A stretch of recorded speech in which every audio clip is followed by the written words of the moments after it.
বলুন বিসমিল্লাহির রহমানির রহিম। মিনহা খালাকনাকুম ওয়া ফীহা নুঈদুকুম ওয়া মিনহা নুখরিজুকুম তারাতান উখরা। সাদাকাল্লাহু মাওলানাল আযীম।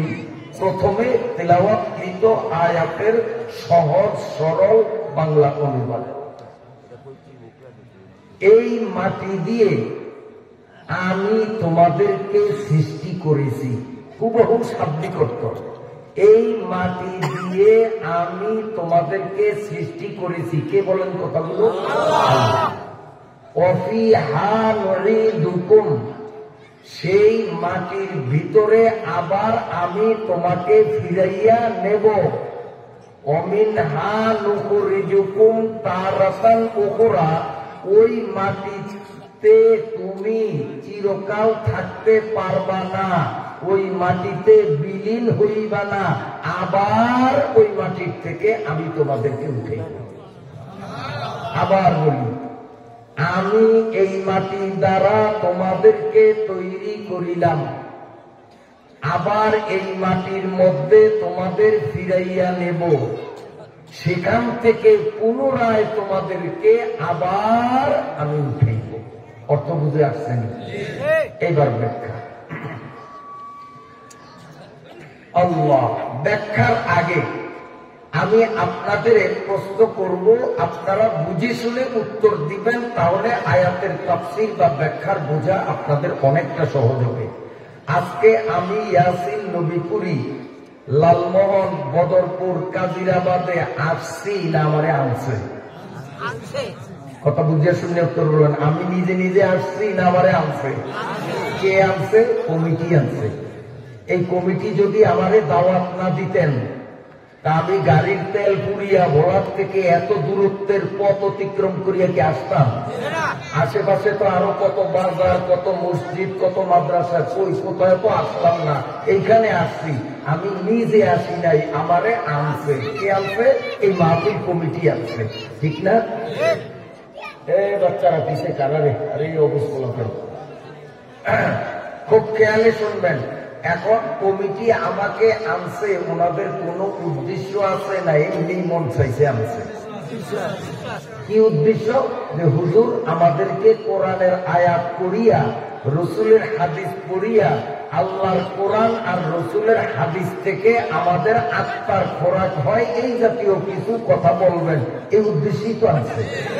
হ্যাঁ, এখন আমি যদি ওয়াজ না করি, কোরআনের আয়াত হাদিসের ব্যাখ্যা আপনাদের সামনে না বলি, আকথা কুকথা কিচ্ছা কাহিনী যা কোরআনে নাই, হাদিসে নাই, তাফসীরে নাই, এই আকথা কুকথা যদি কইয়া সময় কাটাই, তাহলে ওনারা যেই উদ্দেশ্যে আনছেন সেই উদ্দেশ্য কি হবে? পূরণ হবে? আর ভবিষ্যতে আমি এখানে দাওয়াত পাওয়ার আশা করতে পারি না, কারণ আমারে আইনা ওনারা ব্যর্থ। ওনারা আমার উপর খুশি হবেন না বেজার হবেন? বেজার হবেন। কথা ভালো করিয়া বুঝছেন? পরিষ্কার বুঝে আসছে? আরেকটা উদাহরণ দেই। এই মাইক এইখানে নিজে নিজে আসছে না কেউ আনছে? কে আনছে? মাহফিল কমিটি আনছে। এই মাইকটা কে আনছে? মাহফিল কমিটি। কেন আনছে? খালি খালি আপনাদের দেখানোর জন্য, এটা চেহারা দেখানোর জন্য। কি জন্য আনছে? যে হুজুররা কোরআন হাদিসের কথা বলবে, আর এই মাইকের মাধ্যমে গ্রামের সকল শ্রোতাদের কানে সেই আওয়াজটা পৌঁছাবে, এই উদ্দেশ্যই তো আছে। এখন মাইক অপারেটর যদি ওখানে সুইচ বন্ধ করিয়া দেয়, বিদ্যুতের সাথে সংযোগটা ছিন্ন করিয়া দেয়, মাইক চলবে? আপনারা মাইক অপারেটর উপর খুশি হবেন না বেজার হবেন?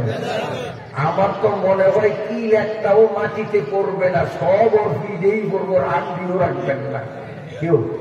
যে তোরে আনছি কি মাইকের চেহারা চাইতাম? তোরে আনছি মাইক চালু দিবি, তুই কেন চালু দিলি না? হুজুরে গলা ফাটাইয়া দিছে, আমরা পিছনের মানুষ শুনি নাই, তুই মাইক কেন বন্ধ রাখলি? কিলকুলি বাদ দিবেন একটাও?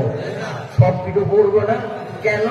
যেই উদ্দেশ্যে মাইক আনা হলো সেই উদ্দেশ্য পূরণ না হইলে মাইকওয়ালার যেমন পিঠের চামড়া থাকে না, যেই উদ্দেশ্যে বক্তাকে আনা হলো সেই উদ্দেশ্য যদি বক্তার দ্বারা পূরণ না হয় ওই বক্তারও পিঠের চামড়া থাকার কথা নয়। কথা ঠিক যাবে ঠিক?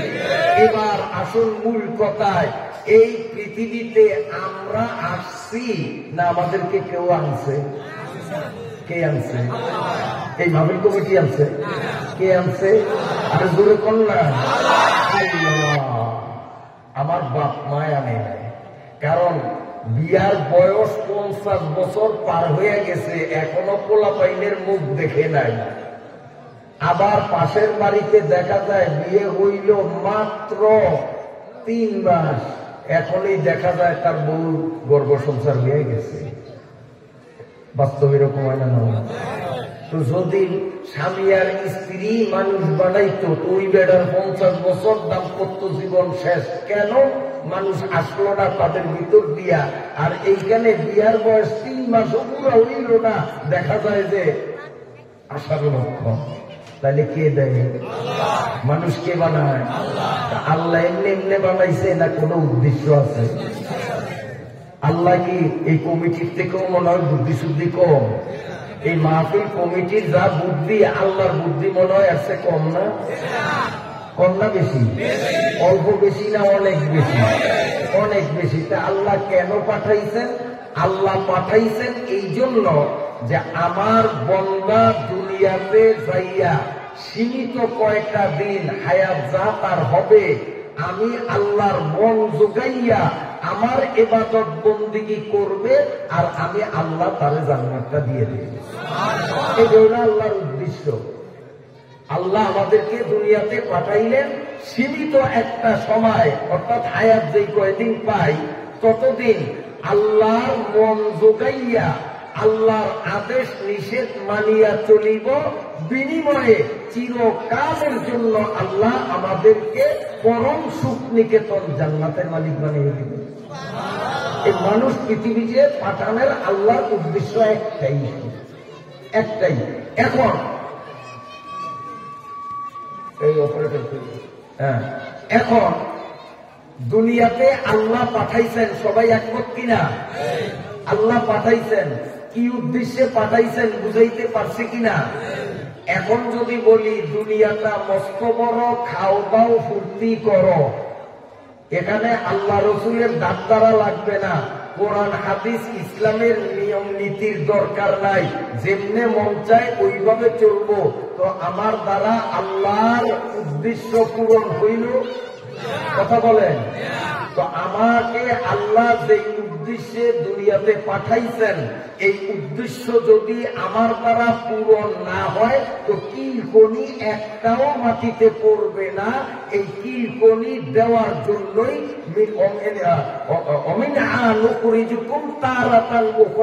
আবার আল্লাহ আমাদেরকে হাসরের ময়দানে উঠাইবেন, এক দলের কিলকনি দেওয়ার জন্য আর আরেক দলের বিনা হিসাবে জান্নাতে পৌঁছে দেওয়ার জন্য। তো আল্লাহর উদ্দেশ্য পূরণ তখনই হবে যখন আমরা আল্লাহর হুকুমগুলি মানি। 5 ওয়াক্ত নামাজ ফরজ না নফল? আরে কন্যা জানা যখন নাই তারা বলবেন না, যারা জানেন 5 ওয়াক্ত নামাজ ফরজ না নফল? শুধু এই হুজুরদের জন্য। আর তবলিগ সিল্লা দিছে সর্বনাই সর্ষিনা উজানি যায়, তাদের জন্য ফরজ। দোয়ান গরিবে কি ফরজ? সত্য জুয়ানরা কষাই তো গলিকে তো বড় না বড়। এই কোরআনে বুড়িয়াগো আর হুজুরগো পীরের বাড়ি যারা যায় তাগরে কইছে নামাজ পড়া বড়। আর তোরা গ্রামের যুবক যারা আছো অশিক্ষিত অথবা স্কুলে পড়ো, তোমাদের মনে হয় ভিন্ন আরেকটা কোরআন আছে, ওইটার মধ্যে তোমাদের বাদ রাখছে না, জোয়ান কালে নামাজ লাগে না। তো তবু কোরআনটা একটু দেখা, আমরা তো দেখাইতে গিয়ে তোকে একটু দেখা, আমরা চান না আছে বাবা, দেখাইতে পারবি? দেখাইতে পারবি? কোরআন কয়টা? একটা। এই কোরআনে যেই বিধান দিচ্ছেন 5 ওয়াক্ত নামাজ আমার জন্য যেই মানের ফরজ, ওনার জন্য সেই মানের ফরজ।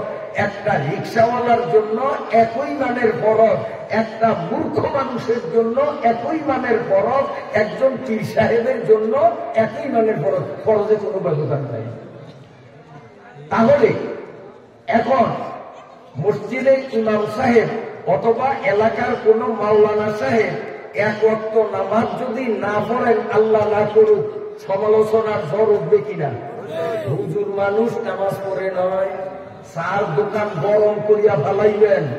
আলেম মানুষ, মাওলানার সাপ মানুষ, আমি নিজ চৌকে দেখছি নামাজ পড়ে নয়, সমালোচনা করবেন কি করবেন না? আচ্ছা, তাহলে এই গ্রামের যে সমস্ত যুবকরা, যে সমস্ত মুরব্বীরা অহরহ সপ্তাহের 7 দিন নামাজগুলি নষ্ট করেন, আপনাদের ব্যাপারে কোনো সমালোচনা কেন হয় না?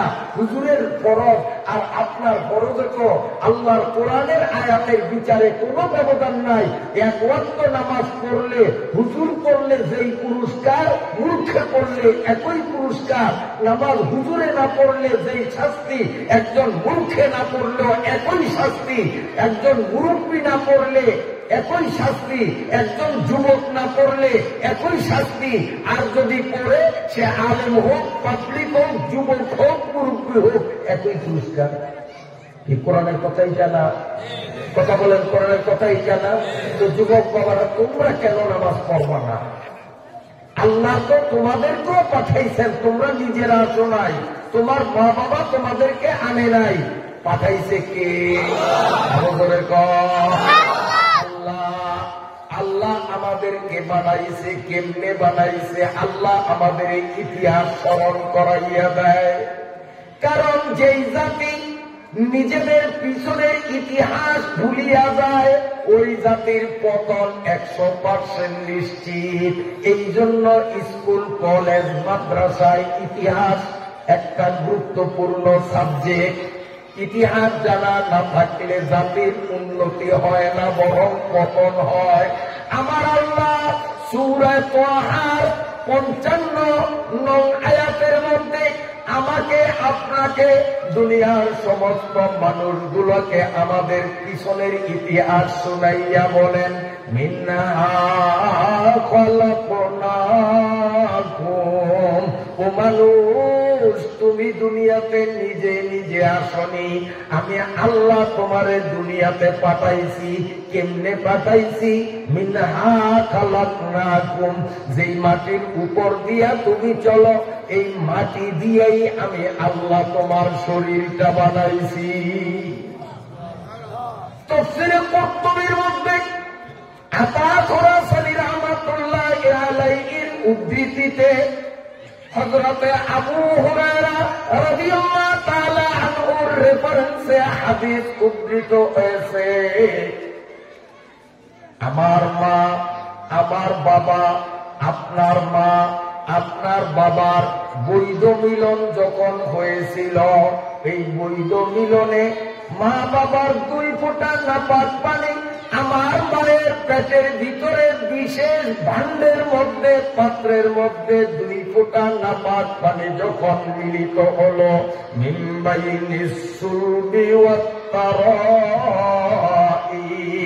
বাবার নাপাক পানিটা মেরুদণ্ডে, পিঠের হাড্ডিতে, আর মায়ের নাপাক পানিটা তার বুকের হাড্ডির ফাঁকে।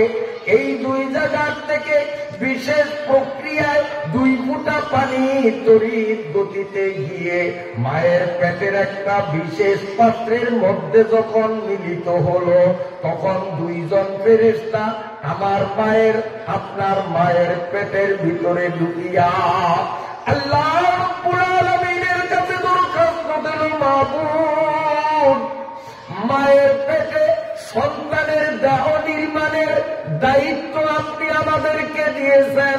ও মাবুদ, মালমেটিয়াস আইছে, এই জন্য আমরাও মহিলার পেটে ঢুকছি। এখন সন্তানটারে মোটা বানাইব না চিকন বানাইব, সুন্দর বানাইব না ল্যাংড়া বানাইব, কালো বানাইব না ফর্সা বানাইব, ও আল্লাহ লম্বা বানাইব না বাউন বানাইব, দয়া করিয়া তুমি একটা ম্যাপ আমাদের দিয়া দিলেই কাম শুরু করতে পারি। ফেরেশতা দুইজন যখন আল্লাহর কাছে ম্যাপ চাইবে, আমার আল্লাহ তখন বলেন, এ ফেরেশতারা, 2 ফোঁটা পানি দিয়েই মানুষের দেহ বানানো যায় না। 3 নম্বরে আরেকটা উপাদান তার সাথে মিশ্রণ করতে হবে। ফেরেশতারাকে আল্লাহ সেইটা আবার কি উপাদান কোথায় পাবো? এখানে তো স্বামী স্ত্রী 2 জনের মিশ্রিত 2 ফোঁটা পানি পাইলাম, 3 নম্বরে কি লাগবে, কোত্থেকে আনবো? আমার আল্লাহ ওই ফেরেশতা 2 জনকে জানাইয়া দিলেন। এই বাচ্চারা, আমার আল্লাহ জানাইয়া দিলেন, এ ফেরেশতারা, যেই মানুষটারে এখন মহিলার পেটের মধ্যে বানাইবা, 10 মাস 10 দিন পেটের ভিতরে থাকার পরে যখন ভূমিষ্ঠ হবে, জমিনে আসবে, সে লালমোহন থানার বদরপুরে 70 বছর কথার কথা চলাফেরা করবে। কিন্তু এই মানুষটার কবর কোথায় হবে? দুনিয়ার কোন মানুষ বলতে পারবে না। আপনি কি বলতে পারবেন আপনার কবর কোন জায়গায় হবে? আমি বলতে পারবো? ওয়ামা তাদরি নাফসুন বিআইয়ি আরদিন তামুত। কোরআন শরীফে আল্লাহ বলেন, কার কবর কোথায় হবে এটা দুনিয়ার কেউ জানে না। কোন ফেরেশতা জানে না, কোন নবী রাসূল জানে না, কোন জিন শয়তান জানে না, কোন পীর আউলিয়া জানে না। জানে একজন, তিনি কে? আল্লাহ। আল্লাহ বলেন, ও আমার ফেরেশতারা, মহিলার পেটে এখন তোমরা যেই মানুষটার শরীর বানাইবা, এই মানুষটা 70-80 বছর লালমোহনের বদরপুরের মাটিতে চলাফেরা করবে, এই সমাজে বসবাস করবে। কিন্তু তার কবরস্থান কোথায় আমি ছাড়া কেউ জানে না। আমার কবরস্থান, আপনার কবরস্থান আল্লাহ তার কুদরতি আঙ্গুল দিয়া দেখাইয়া দিলেন। ফেরেশতারা, যদিও তার গোটা জীবন লালমোহনের বদরপুরে কাটায়, কিন্তু চিরনিদ্রায় কবরের মাটিতে শোয়াইব ঢাকা আজিমপুরের উত্তর পাশের দেওয়ালের 10 হাত দক্ষিণ পাশে। কবার কথা এটা উদাহরণ আল্লাহ দেখাইয়া দেন। এই জীবন কাটাইবে লালমোহনে, চিরকালের জন্য শুইবে ঢাকা আজিমপুরে।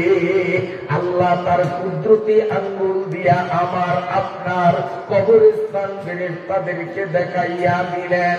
আল্লাহর হুকুমে আমার কবরস্থান থেকে 1 চিমটি মাটি ফেরেশতা নিল, আপনার কবরের থেকেও 1 চিমটি মাটি আনিয়া মা বাবার 2 ফোঁটা নাপাক পানি আর আমার কবরের 1 চিমটি মাটি, এই 3টা জিনিসকে মিশাইয়া খামির বানাইয়া আল্লাহর 2 জন ফেরেশতা মায়ের পেটে আমার শরীর বানাইলেন। তাই আমার আল্লাহ বলেন, মিনহা খালাকনাকুম, যেই কবরে তোমারে এখন শোয়ানো হইতেছে, এই কবরের মাটি দিয়েই তোমারে বানানো হইয়াছে। কবরের মাটি দিয়ে তোমাকে বানানো হইয়াছে। মিনহা খালাকনাকুম ওয়া ফিহা নুঈদুকুম, তোমার লালমোহনের মাটি দিয়া বানানো হয় নাই। অতএব 90 বছর 120 বছর যদি লালমোহনে তুমি চলাফেরা করো, তোমারে ঢাকা আজিমপুর গুরস্থানের মাটি দিয়া যখন বানানো হইল, শেষমেশ তোমাকে সেই জায়গায় চিরনিদ্রায় শোয়ানো হবে। ওয়াফিহা নুঈদুকুম। এরপরে আল্লাহ বলেন, ওই যে তোমারে কবরে শোয়ানো হবে, পচিয়া গলিয়া মাটির সাথে তুমি বিলীন হয়ে যাবে, তোমার আর ভবিষ্যৎ নাই, এটি তুমি মনে করিও না। আমি আল্লাহ তোমারে সতর্কবাণী দিয়া দিলাম। ওয়ামিনহা নুখরিজুকুম, আল্লাহ বলেন, ওই কবরের থেকে একদিন আমি আল্লাহ তোমারে উঠাইব। যেই মাঠের মধ্যে উঠাইবে, ওই মাঠের নাম হলো হাসরের ময়দান। মাঠের নাম কি? হাসরের ময়দান। এই হাসরের ময়দানে আমি আর আপনি আদম আলাইহিস সালাম থেকে নিয়ে ইসরাফিলের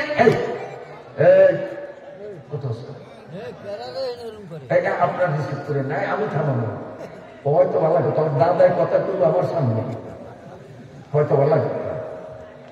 খবরদার বাচ্চারা কেউ ডিস্টার্ব করবা না। এমনিতেই স্টেজে আসছি কখন, যখন বক্তারা স্টেজ থেকে বিদায় নেয় আখিরি মোনাজাত দিয়া 10টায় 10:30 সাধারণত মাহফিল শেষ হয়, আর সেই 10টায় আসলাম স্টেজে। এরপরেও যদি তোমরা ডিস্টার্ব করো, অল্প সময়ে আমার বেশি কথা বলা লাগবে। আপনাকে কথা বুঝতে কষ্ট হয়নি? এই জন্য খবরদার, তোমরা ভালা, তোমরা কথা কও না, কিন্তু লগের দায় যদি কথা কওয়ায় তো কি কিন্তু খাইবা তোমরা। কথা লগের দায় কওয়ায় শয়তানি শয়তানি, কিন্তু শয়তানেরা তো আর লাগুর ভাবু না, উনি কিন্তু তোমার অভিযোগ। খবরদার কথা কেউ না, ঠিক আছে? আর করব না আপনারা ভালা। আপনারা বিরক্ত হন, আপনারা বিরক্ত হন। খুব জরুরি কথা, ইনশাআল্লাহ শোনেন। হাসরের মাঠে আল্লাহ সব মানুষকে উঠাবে, আমাকে আপনাকে বিশ্বাস হয়? এই বিশ্বাস যার দিলে নাই, স্বর্ণের অক্ষরে লিখিয়া রাখেন, সে মুসলমানের কাতারে নাই, সে কাফের, সে বেঈমান। সে মরলে তার জানাজা দেওয়া যাবে না, তার জন্য রুহের মাগফিরাতের দোয়া করাও হারাম। যার দিলে এই বিশ্বাস নাই যে মরার পরে আমরা হাসরের মাঠে উঠবো, এই বিশ্বাস নাই, সে মুসলমানের কাতারে নাই। আমরা মুসলমান, অতএব আমরা বিশ্বাস করি হাসরের মাঠে আল্লাহ আমাদেরকে উঠাইবেন। কারণ আল্লাহ বলেন অমিনহা নুখরিজুকুম তারাতান উখরা, আবার আমি তোমাদেরকে ওখান থেকে উঠাইব। তো আল্লাহর কথা সত্য না মিথ্যা? আল্লাহর কথায় কোনো ভুল আছে? আজ পর্যন্ত কেউ ভুল বাইর করতে পারছে? ভুল বাইর করার জন্য চেষ্টা কিন্তু কম চলে নয়, চেষ্টা কম চলে নয়। কাফের বেঈমানরা, নাস্তিকরা, ইহুদিরা, খ্রিস্টানরা আমাদের কোরআনের মধ্যে ভুল বাহির করার জন্য এরা মাদ্রাসায় ভর্তি হইয়া আরবি গ্রামার শিখিয়া তারপরে কোরআন শরীফের তরজমা, তাফসীর, ব্যাখ্যা, হাদিস সব পড়িয়া আমরা মাওলানারা কোরআন কদ্দুর বুঝি, ওরা এর থেকেও কোরআনের বড় পণ্ডিত হইছে।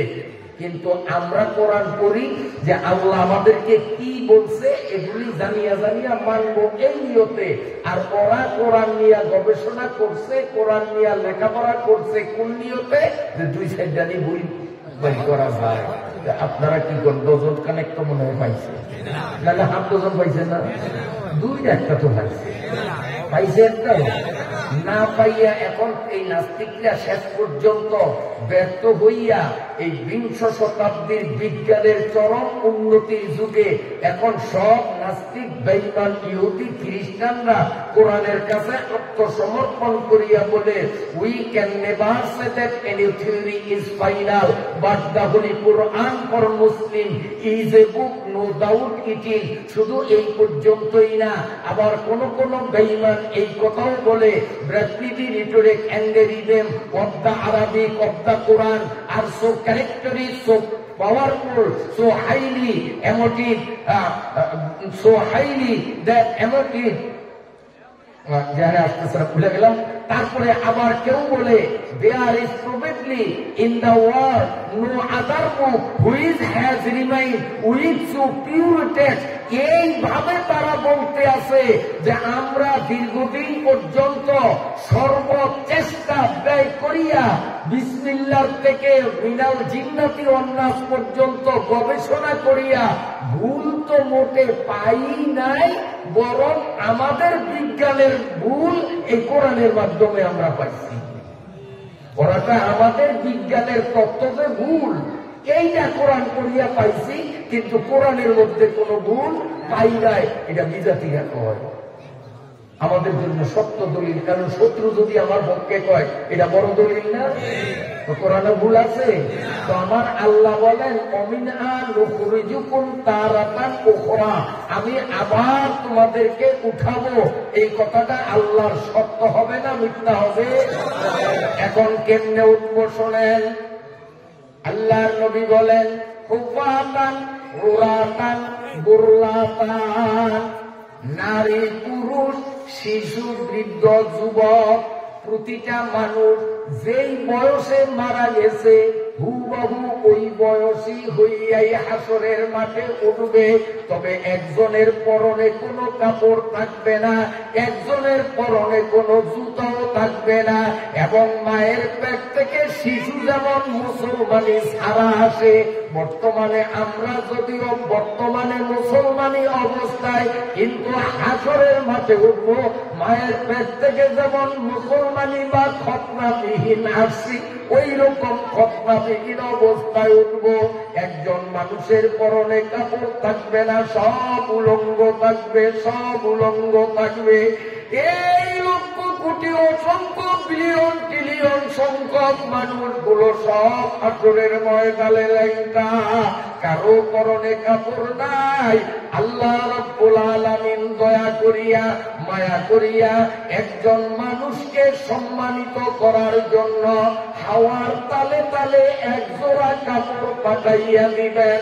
তিনি মনের আনন্দে হাসরের মাঠে কাপড় এক জোড়া পরিধান করিবেন। গোটা হাসরের মানুষগুলো থাকবে বিবস্ত্র উলঙ্গ, কেবল একটা মানুষের গায়ে এক জোড়া কাপড় দেখা যাবে। বলেন তো সেই মানুষটাকে? আমি নবী ধরি আপনাকে সভাপতি, কে সেই মানুষটা?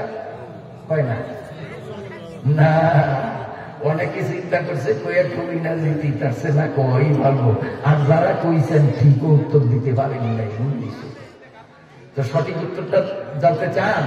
বলবো সেই মানুষটার নাম মুসলমানদের জাতির পিতা হযরত ইব্রাহিম আলাইহিস সালাম।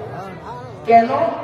ইব্রাহিম আলাইহিস সালামকে পাপিষ্ঠ নমরুদ যখন ঐতিহাসিক অগ্নিকুণ্ডলীর মধ্যে নিক্ষেপ করছিল, তখন ইব্রাহিম নবীকে অসম্মান করিয়া তাকে উলঙ্গ করিয়া তারপরে আগুনের মধ্যে ফলাইছে। এই জন্য আল্লাহ রাব্বুল আলামিন ইব্রাহিম নবীকে হাসরের ময়দানে সম্মানিত করার জন্য অসংখ্য উলঙ্গ মানুষের মধ্যে ইব্রাহিম নবীর গায়ে এক জোড়া কাপড় জান্নাতের দান করবেন। হাওয়ার তালে তালে কাপড় আসবে, তিনি মনের তৃপ্তি নিয়ে তিনি সগর্বে কাপড় পরিধান করা অবস্থায় থাকবেন।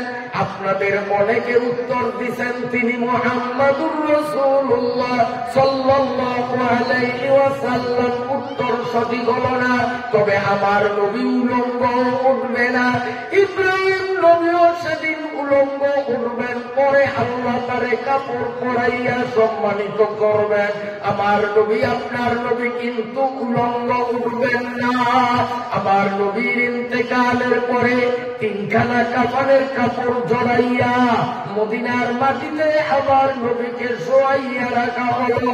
এবার নবী কিয়ামত পর্যন্ত মদিনার কবরে জিন্দা রয়েছেন। আমার নবীর শরীরের একটা পশম নষ্ট হয় নাই, হবে না। আমার নবীর কাফনের কাপড়েও পছন্দ হবে না। হাসরের ময়দানে ইব্রাহিম নবী সহ সমস্ত মানুষগুলো যখন উলঙ্গ হয়ে উঠবে, বিশ্ব নবী রাহমাতুল লিল আলামিন আমার নবী আপনার নবী মুহাম্মাদুর রাসূলুল্লাহ কাফনে কাপড় পরা অবস্থায় উঠবে। আমরা উঠবো ল্যাংটা, ইব্রাহিম নবী উঠবে ল্যাংটা, আর আমাদের বিশ্ব নবী সাল্লাল্লাহু আলাইহি ওয়াসাল্লাম ল্যাংটা উঠবেন না, তিনি কাফনের কাপড় পরা অবস্থায় উঠবেন। আল্লাহর নবী বলেন উম্মতরা রে আমার, কষ্ট হয় আপনাদের? আল্লাহর নবী বলেন উম্মতরা রে আমার, আমি যখন কাফনের কাপড় পরিহিত অবস্থায় উঠব, আমার কাফনের কাপড়গুলো থাকবে সম্পূর্ণ ভেজা, কাদা মাটি মাখা। সাহাবা ইকরাম অবাক হইয়া গেলেন, প্রশ্ন করলেন, ওগো নবী, বাংলাদেশের মাটির ভিতরে পানি আছে, গর্ত করলে পানি বাইর হয়, চারিদিক থেকে পানি আছে, কিন্তু মক্কা মদিনার শুষ্ক মাটি, ওই মাটিতে যত গভীর গর্ত করা হয় পাশের থেকে পানি চুয়ায় না, মাটিতে আর্দ্রতা নাই, পানি নাই। ওগো নবী, আপনি মদিনার 3.5 হাত মাটির মধ্যে কিয়ামত পর্যন্ত শুয়ে থাকবেন, এই মরুভূমির দেশের মাটিতে তো পানি নাই, আপনার কাফনের কাপড়টা ভিজবে কিভাবে, কাদা কোত্থেকে আনবে আমরা তো বুঝতে পারি নাই। প্রশ্ন ঠিক আছে নি? আল্লাহ পাকের নবী 2 চোখের পানি গড়গড় করিয়া সারিয়া আল্লাহ নবী বলেন, আমার সাহাবীরা রে, তোমরা সত্যই বলেছ মক্কা মদিনার মাটি শুকনা, এতে পানির অংশ নাই, তোমাদের কথা ঠিক, শুকনা মাটিতে আমারে শোয়াইয়া রাখবা, আমি নবী মরব না, আমি কিয়ামত পর্যন্ত মদিনার মাটিতে জীবন্ত থাকবো। আমার উম্মতের প্রতিদিনের আমলের ভিডিও চিত্র আল্লাহর ফেরেশতারা আমার কবরে আমাকে দেখাইবে। আমি যখন দেখব এই হামলাদার বাড়ির দরজার মসজিদে ফজরের নামাজ, আসরের নামাজ, মাগরিবের নামাজ, এশার নামাজের জামাত চলে, ভিডিওতে আমি দেখব কে ইমাম কে মুক্তাদি। আবার আমি ভিডিওর এক অংশে দেখব এই মসজিদের নিকটে রোডের সাথে দোকানে টিভি খুলিয়া একদল মানুষ নামাজে না আসিয়া টিভির সামনে বসা, রাস্তার মোড়ে মোড়ে কিছু যুবকদের দেখব তারা মোবাইল খুলিয়া ইউটিউব আর ফেসবুক নিয়ে ব্যস্ত, নামাজে আসলো না, মোবাইল মোবাইল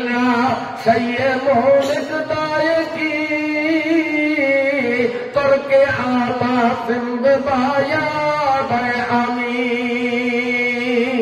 আল্লাহু আকবার। মোবাইল এত বড় একটা মারাত্মক জিনিস, এই মোবাইল মারাত্মক জিনিস, বিষাক্ত সাপের চেয়েও খারাপ। বিষাক্ত সাপের সবল দিলে তোমারে আমারে পুরো স্থানে নিয়ে ছাড়বে, আর আজ মোবাইলে যদি সবল দেয় নাউযুবিল্লাহ, এই দাস মোবাইল তোমারে আমারে জাহান্নামে নিয়ে ছাড়বে। আল্লাহর পয়গম্বর বলেন, সাহাবীরে, প্রতিবেলা 5 ওয়াক্ত নামাজের টাইমে যখন আমার সামনে ভিডিও পেলে হবে, আমি যখন দেখবো আমার অমুক উম্মতগুলো নামাজের মধ্যে কাতারে দাঁড়ানো, আমি নবীর কলিজা শান্ত হয়ে যাবে, প্রাণ করে আমি তাদের জন্য দোয়া দিব। আবার ভিডিওতে যখন দেখবো কতগুলো যুবক, কতগুলো বৃদ্ধ, কতগুলো নারী, কতগুলো পুরুষ নামাজের ওয়াক্ত পার করে দিল, নামাজ পড়লো না, এই উম্মতগুলো নামাজ ছাড়িয়া জাহান্নামের লাকড়ি হইতেছে, উম্মতের মায়ায় আমার দিলের মধ্যে এমন একটা ব্যথার সঞ্চার হবে, উম্মতের মায়ায় পড়িয়া আমি হায়াতুন নবী মদিনার মাটিতে শুইয়া উম্মতের মায়ায় 2 চোখের পানি ছাড়িয়া কাঁদবো, আমার চোখের জলে আমার কবরখানা সাগর হইয়া যাবে। ও যুবক বাবারা, মনের আনন্দে ফেসবুক চালাও, নামাজে আসো না, তোমার এই অপকর্মের কারণে হায়াতুন নবী মদিনায় তোমার দেখিয়া চোখের পানি ছড়াইয়া কান্দবে। যদি নবীর উম্মত হইয়া থাকো, নবীর প্রতি যদি তোমার সামান্যতম মহব্বত থাকে, আর নবীরে কান্দাইবা না, এমন একটা সিদ্ধান্ত যুবকরা নেওয়া যাবে কিনা? নেওয়া যাবে? তাহলে সিদ্ধান্ত নিতে হবে আজ থেকে মরণ পর্যন্ত ইচ্ছাকৃতভাবে ফরজ নামাজ নষ্ট করব না। কে কে রাজি আছি? নারায়ে তাকবীর। হাত নামা।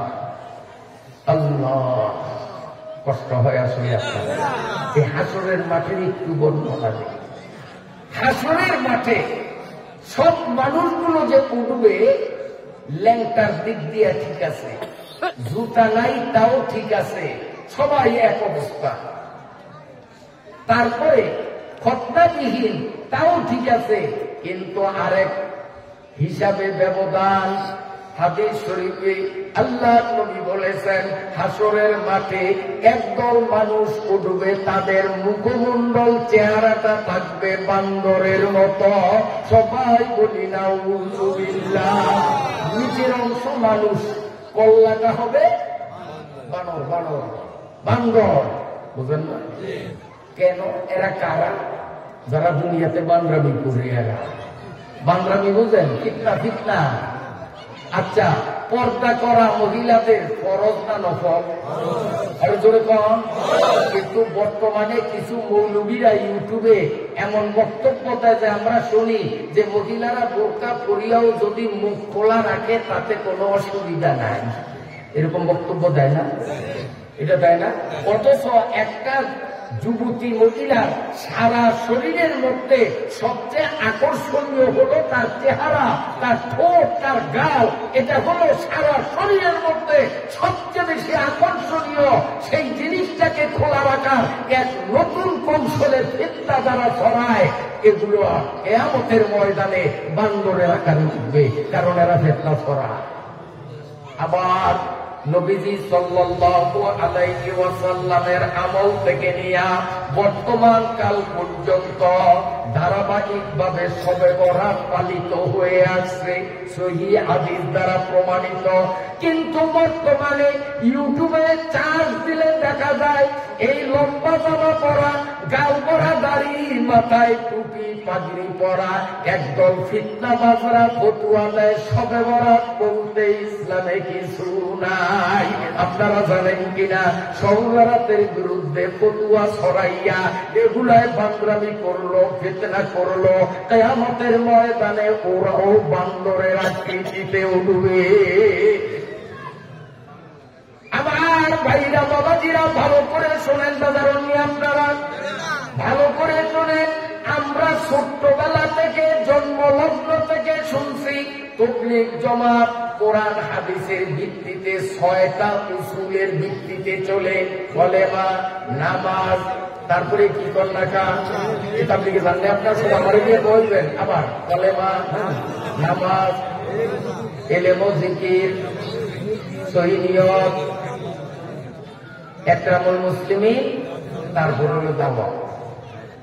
এই 6টা পয়েন্টের উপরে তাবলীগ চলে। কিন্তু বর্তমানে মাথায় পাগড়ি, হাতে তসবিহ, লম্বা জুব্বা পরিয়াও একদল ফিতনাবাজরা ফিতনা ছড়ায়। তাবলীগে আবার আলেমদের কি আলেম লাগে না, কয়না না কম।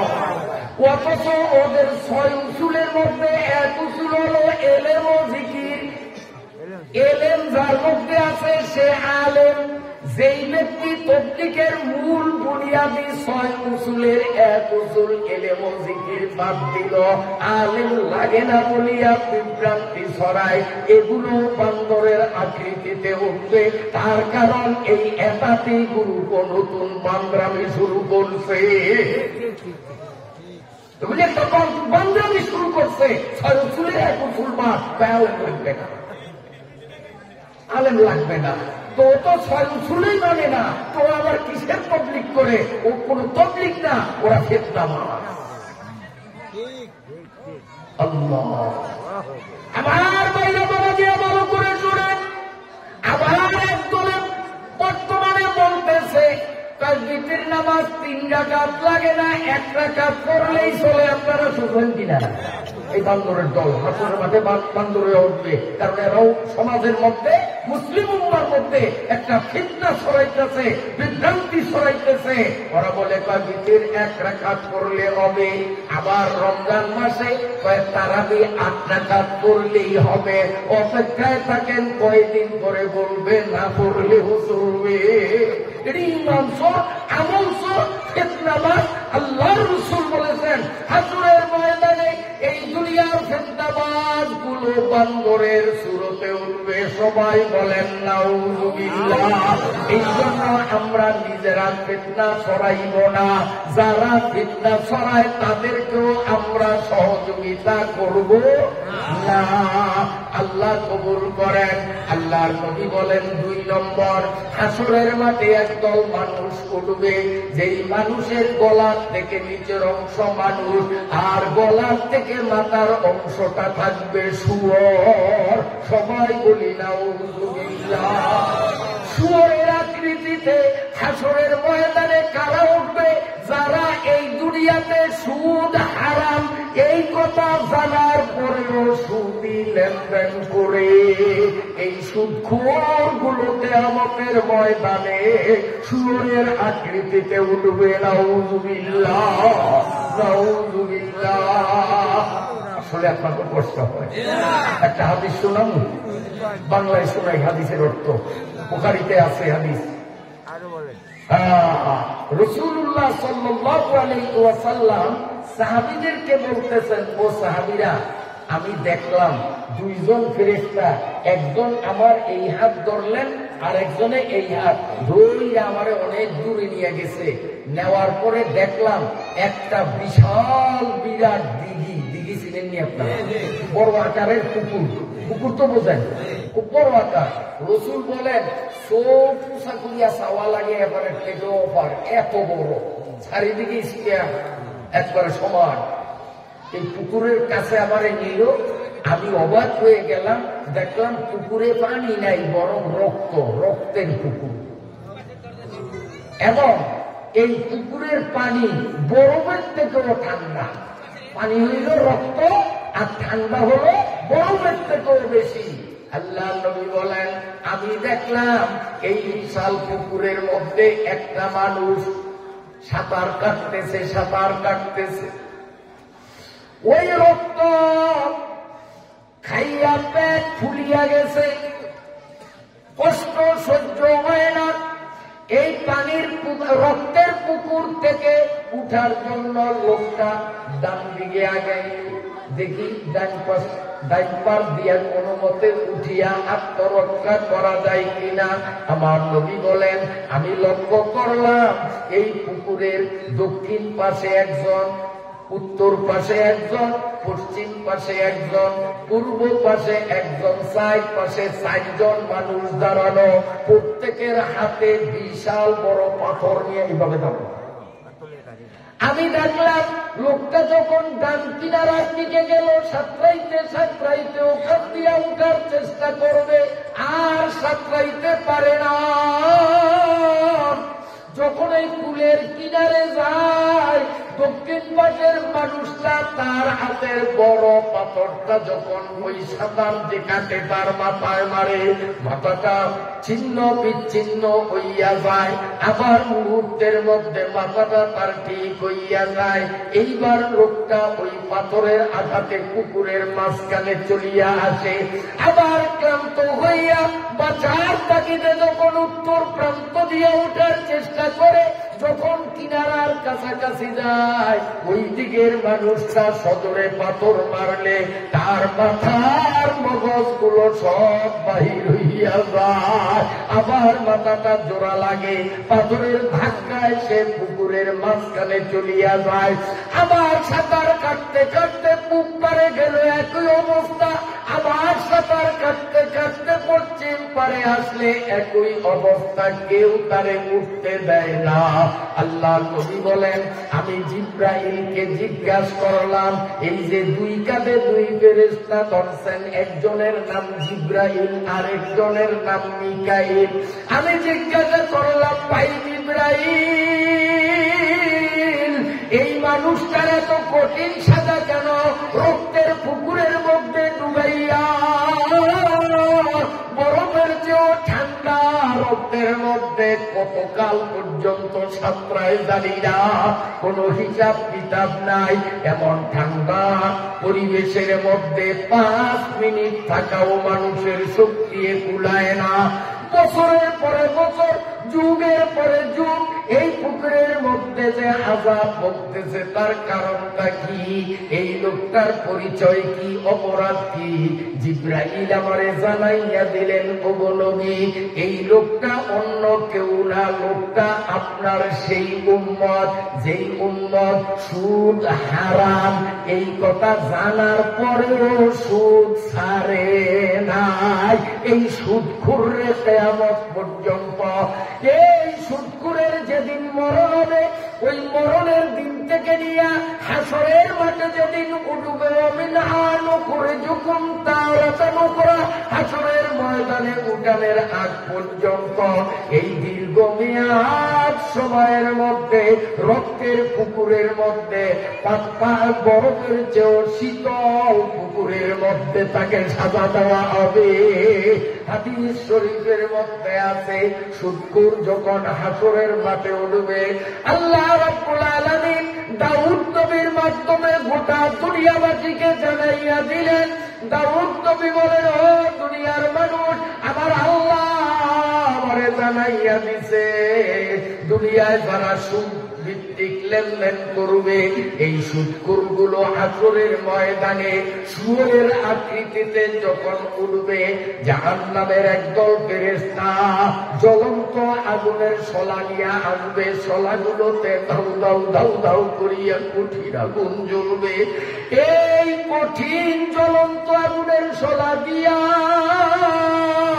হাসরের ময়দানে লক্ষ কোটি জনতার সামনে নিষ্ঠুর ফেরেশতারা সুদখোরের দুই চোখের মধ্যে গুতাইতে থাকবে।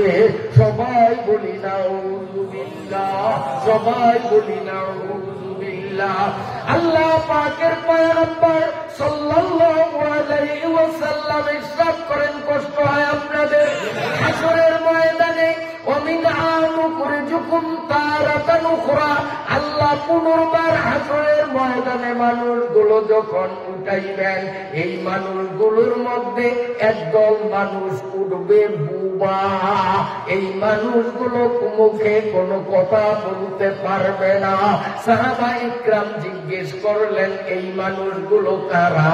আল্লাহ পাকের নবী বলেন, এই মানুষগুলো হলো আমার সেই উম্মত, যেই উম্মত দুর্বলদের সামনে খুব ভাব দেখিত হবে। আমার সামনে আবার কথা বলবে এমন বাপের পুত কে রে? আসেনি সমাজে, আসেনি? আমি তো ভাব দিয়া নিজের নিজে একটা কিছু মনে করে আমার থেকে প্রভাবশালী কে রে, এইরকম আত্মগরিমা, গৌরব, অহংকার, দেমাগ যাদের স্বভাবে থাকবে, এই দেমাগ স্বভাবের, গৌরব স্বভাবের মানুষগুলো হাসরের ময়দানে উঠবে, কথা বলার শক্তি তাদের থাকবে না। বোবা বোবা। আল্লাহর পয়গম্বর বলেন, ও আমার উম্মতেরা, হাসরের ময়দানে আরেকদল মানুষ উঠবে অন্ধ।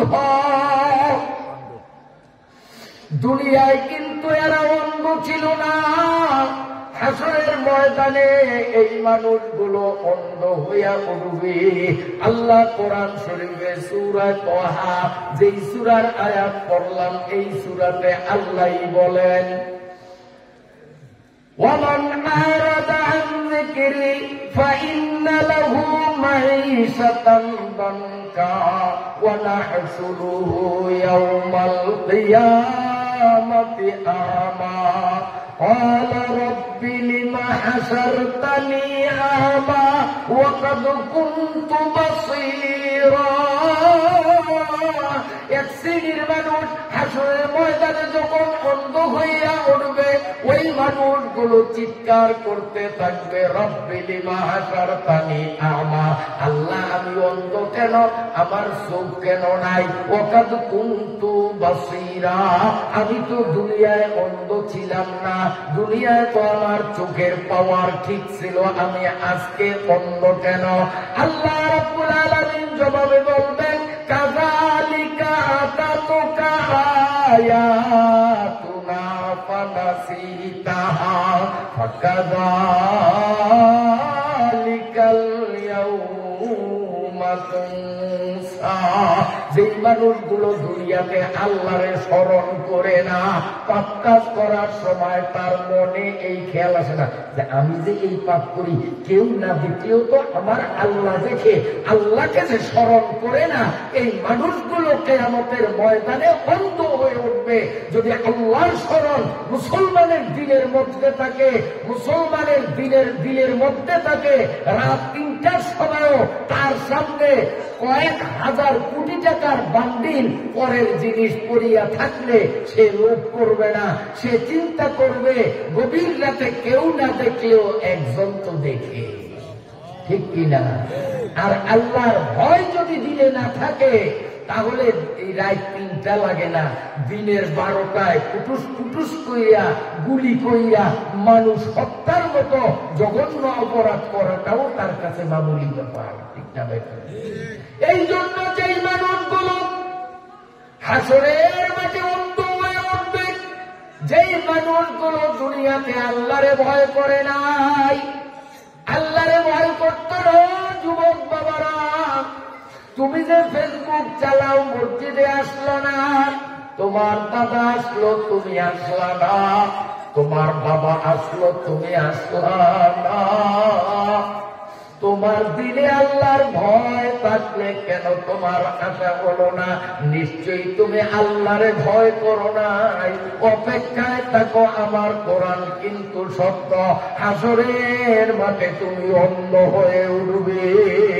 আমার ভাইরা বাবাজিরা, আল্লাহর পয়গম্বর রাসূল খুদা সাল্লাল্লাহু আলাইহি ওয়াসাল্লাম বলেন, হাসরের মাঠে একদল মানুষ উঠবে, যেই মানুষগুলোর হাত 2টার একটাও থাকবে না, ঠ্যাং 2টার একটাও থাকবে না, শুধুমাত্র তার বডি আর কল্লা থাকবে, হাত বিলীন পাও বিলীন একদল মানুষ উঠবে। অথচ দুনিয়ায় তাদের হাতও ছিল, পাও ছিল, হাসরের মাঠে তাদের হাত থাকবে না, পা থাকবে না। ওই মানুষগুলো চিৎকার করিয়া করিয়া বলবে, আল্লাহ আমার হাত গেল কই, আমার পা গেল কই, মাবুদ আমার কেন হাত নাই, আমার কেন পাও নাই? আল্লাহ রাব্বুল আলামিন জানাইয়া দিবেন, দুনিয়ার জমিনে তুমি তোমার প্রতিবেশীরে কষ্ট দিয়েছ। যেমন আপনি ঘর করলেন, ঘরে আপনার জায়গায় ঘর করলেন, চালটা এমন কায়দায় দিলেন, পাশের ঘরে যারা ওদের জানালার ভিতর দিয়া বৃষ্টির পানি আপনার চালের পানি পড়ে, সে যদি আপনাকে বলে আপনি চালটা এইভাবে দিলেন, তো আপনি ডাক্তার আমি কই রাখেন, আমার জায়গায় আমি ঘর করছি, আমার জায়গায় আমি চাল দিছি, তোর ঘরে পানি পড়লে পড়ুক, না পড়লে না পড়ুক, এতে আমার কি আসে যায়? এইরকম বখাতে অসভ্য ও মানুষ হয়তো আপনাদের এলাকায় না থাকতে পারে, আমরা বলা আছে। সাবধান সাবধান, আমার নবী বলেন, লা ইউমিনু আহাদুকুম আল মুসলিমু মান সালিমাল মুসলিমুনা মিন লিসানিহি ওয়া ইয়াদিহি, যার হাত এবং যার জিহ্বার কারণে প্রতিবেশীর কষ্ট হয়, আমি নবী ঘোষণা দিলাম সে আমার উম্মতের মধ্যে না, মুসলমানের দৃষ্টিতে আর রইল না। এই মানুষগুলো হাত বিহীন পা বিহীন হয়ে উঠবে। কমুনি আরো এক কিসিমের মানুষ উঠবে, কমু বলে যে আমার গায়ে লাগবো, এতক্ষণ হয়তো আপনাদের গায়ে লাগবে, এবার তো আমার গায়ে লাগবো, কইতাম লাগিল কইতুম, কারণ কথা আমার রসুলের। আমি যদি সব বলি আর চুরি করিয়া যদি একটা পয়েন্ট রাখিয়া দেই, তো মান কাতামা ইলমান উলজিমা ইয়াউমাল কিয়ামাতি বিলিজামিন মিন নার, কেউ যদি কোরআন হাদিস থেকে কোনো কথাকে গোপন করে, ওই হাসরের মাঠে অসংখ্য মানুষের সামনে ওই বক্তার জিহ্বা ফেরেশতারা জ্বলন্ত আগুনের কেচি দিয়া কাটবে।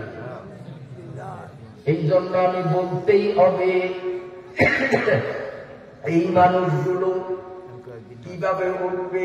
আমার দিকে তাকান, এই মানুষগুলোর 2টা চোখ দিয়া রক্ত আর পুজ ঝরবে, 2টা নাকের ছিদ্র দিয়া দুর্গন্ধ পুজ আর রক্ত মিশ্রিত হবে, তার মুখ থেকেও রক্ত আর বিশ্রী পুজ গুলো জুড়তে থাকবে। সাহাবায়ে কেরাম জানতে চাইলেন, ইয়া রাসূলুল্লাহ, চোখ দিয়া, নাক দিয়া, মুখ দিয়া, কান দিয়া পূজার রক্ত পড়বে, এমন অপরাধী কারা? কোন অপরাধের কারণে হাসরের মাঠে এমন কঠিন সাজা তাদের হবে? আল্লাহর নবী বলেন, এরা আর কেউ না, আমার উম্মতের এক শ্রেণীর আলেম, এক শ্রেণীর বক্তা, যাদের কথা আর কাজে মিল না। মুফাসসিরে কোরআন, আন্তর্জাতিক খ্যাত, বুঝেন নাই? এই আন্তর্জাতিক খ্যাতগুলির এই অবস্থা হবে, কথায় আর কাজে মিল নাই। মানে স্টেজে বসিয়া এমন ওয়াজ করে, আরে মিয়া এত দুনিয়া দুনিয়া করেন কা, এত টাকা কি করবেন, এত জমিন কি করবেন, এত টাকা কি করবেন, দুনিয়াদারি ছাড়েন, আল্লাহরে ধরেন, মাইক ফাটিয়া ফালায়, কিন্তু ওয়াজের পরে যাওয়ার সময় প্রায় 1 লাখ টাকার কমে হাদিয়া লই না, টাকা দিলে ধরিয়া মেলা মারে। এই কিসিমের বক্তা আছে না? না। আর ওই দিনের এটি হল ধর্ম ব্যবসায়ী, আর ধর্ম ব্যবসায়ীদেরকে দাওয়াত দিলে সেখানে লোক জায়গা দেওয়া যায় না, হাজার হাজার লোক আসে, কিন্তু হক্কানি আলেম উলামা কোরআন হাদিসের সহিহ সহিহ কথা বয়ান করবে, সেই সমস্ত মাহফিলের মধ্যে লোকের উপস্থিতি কম। ওই ধর্ম ব্যবসায়ীগুলি, যে আলেমগুলো কিয়ামতের ময়দানে চোখ দিয়া, নাক দিয়া, মুখ দিয়া, কান দিয়া রক্ত আর পুঁজ জড়বে, তার পুঁজের দুর্গন্ধে হাসরবাসীরা অতিষ্ঠ হয়ে যাবে, সেই নোংরা কিসিমের বক্তাদের মাহফিলে হাজার হাজার মানুষের উপস্থিতি, হক্কানি আলিমদের, মুখলেস আলিমদের, ইখলাসওয়ালা আলিমদের বয়ানে লোক সংখ্যা তুলনামূলক অনেক কম হয়। কথা বলেন ঠিক না বেঠি? আতুর, ল্যাংরা, কালা, 1.5 ইঞ্চি, 2 ইঞ্চি, হ্যাঁ, এই ধরনের বক্তা যদি আনে, লাখ লাখ মানুষ হয়। এখন ওয়াজের মাহফিল তো একটা বিনোদনের স্টেজ হয়ে গেছে, যে ওয়াজের স্টেজ থেকে উম্মতের ইসলাহের পরামর্শ দেওয়া হবে, যে ওয়াজের মাহফিল থেকে উম্মতের ভুলগুলো শুধরিয়ে দেওয়া হবে, সেই ওয়াজ তাফসীরের স্টেজগুলো এখন যাত্রা মঞ্চের মতো বিনোদনের কেন্দ্রে পরিণত হয়ে গেছে। নাউযুবিল্লাহ। এই জন্য আল্লাহর নবী বলেন, হাসরের মাঠে যাদের নাক দিয়া, চোখ দিয়া, মুখ দিয়া, কান দিয়া রক্ত পুঁজ জড়বে, এরা অন্য কোন মানুষ না, এরা আমার আলেমদের, আমার উম্মতের এক কিসিমের আলেম। কারণ আমার নবী ১৫০০ বছর আগে আল্লাহর মাধ্যমে জানছেন ১৫০০ বছরে এক ধরনের বক্তা আবির্ভাব হবে, যেই বক্তাদেরকে দাওয়াত দিতেই বলে অগ্রিম ৫০,০০০ দেন, নইলে ডায়েরিতে লিখব না। বিদায়ের সময় বলে আবার ১ লক্ষ টাকা, ১ টাকা কম দিলেও নিব না। আল্লাহর নবী বলেন, এই ধর্ম ব্যবসায়ী আলেমগুলোর অবস্থা হবে এমন, চিল্লে বলি নাউযুবিল্লাহ। কার কাজ ইখলাসে না, শুধু বাড়াওয়ার, কার কাজ। আল্লাহু আকবার, আল্লাহু আকবার। 11:30 বাজে, তাই ওই আয়াতের তাফসীর পুরো করা সম্ভব না। এই হাসরের মাঠে মোট মানুষ উঠবে 12 কিসিমের। কয় কিসিমের? আমি তো কইলাম কয়টা বললাম, প্রথম বললাম বান্দর মার্কা, তারপরে বললাম শুয়োর মার্কা, তারপরে বললাম ওই হাত নাই, পাও নাই, ঠ্যাং নাই, এই মার্কা। এবার বলতেছিলাম নাক, কান আর মুখ দিয়া, চোখ দিয়া রক্ত ঝরবে। কয়টা বলছি? মাত্র 4টা বলছি। আমার নবী সিরিয়ালে 12টা বলছে, 12টা মাত্র বলছি 4টা, তাতে 11:30 ঘড়িতে বাজে। 12টা যদি চালাইতে যাই তা ফজর ঠেকবে, তাও 12টা শেষ করা যাবে না। আমার নবী মোট 12টা সিরিয়াল দিচ্ছেন। এই 12টা সিরিয়ালের মধ্যে 11টা সিরিয়ালের মানুষগুলো বিশ্রী কুশ্রী। এই 12 নম্বরের 11 নম্বরে যারা সব শুয়োর মার্কা, বান্দর মার্কা, বিশ্রী কুশ্রী, বড় বিপদগ্রস্ত। কিন্তু 12 নম্বরে যারা, আল্লাহর নবী বলেন, আগামাতা বান দিলাম, বুঝলেন না? শুরু দিয়া সাইডটা কইলাম, এবার শেষে 12 নম্বরটা কই আগার মাথা বান দিয়ে দিলাম। যেহেতু রাত বেশি, যদি এসা কইরা সাথে সাথে উঠতে পারতাম তাহলে এই 12টার বিস্তারিত আলোচনা, সেই সাথে এই হাদিসকে ওই মিনহা খালাকনাকুম আয়াতের সাথে কেমনে জোড়া লাগাইলাম সেই রত্তুল কালামও দেখাইতাম। কিন্তু ঘড়িও তো আমার সুযোগ দেয় না, আমি কি করব?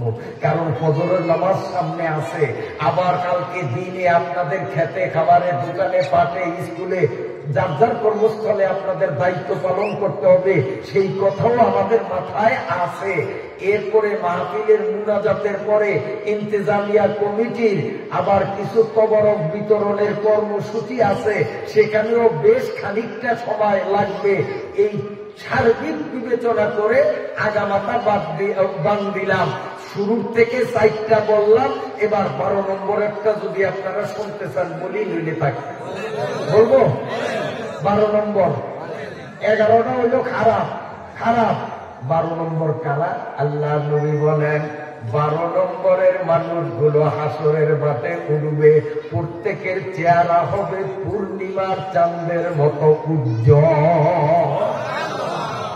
প্রত্যেকটা মানুষের চেহারা চকচক চকচক করতে থাকবে, চকচক করতে থাকবে। সাহাবায়ে কিরাম জানতে চাইলেন, ইয়া রাসূলুল্লাহ, 11টা নম্বর শুনাইলেন, চোখের পানি ঝরলো। এবার 12 নম্বর শুনাইলেন, মুখে হাসি ফুটিয়া গেল।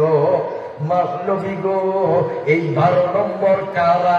যারা পূর্ণিমার চাঁদের মতো উজ্জ্বল চেহারা নিয়ে হাসরের মাঠে উঠবে। এই মানুষগুলোর একটু পরিচয় দেন। আমরা সাহাবায়ে কিরাম জীবন বাজি রাখিয়া হইলেও শপথ গ্রহণ করলাম, আমরা ওই 11 নম্বরের ধারে কাছেও থাকবো না। যতই কষ্ট হোক আমরা নিজেদেরকে 12 নম্বরে রাখবো। আপনারা 12 নম্বরে যাইতে রাজি আছেননি? 11 নম্বরে থাকলে কিন্তু 11-র যে কোনো নম্বরে থাকলেই মহাবিপদ। যদি বাঁচতে হয় 12 নম্বর ছাড়া উপায় নাই। আল্লাহর নবী জানাইয়া দিলেন, আমার সাহাবীরা কান খুলিয়া শোনো,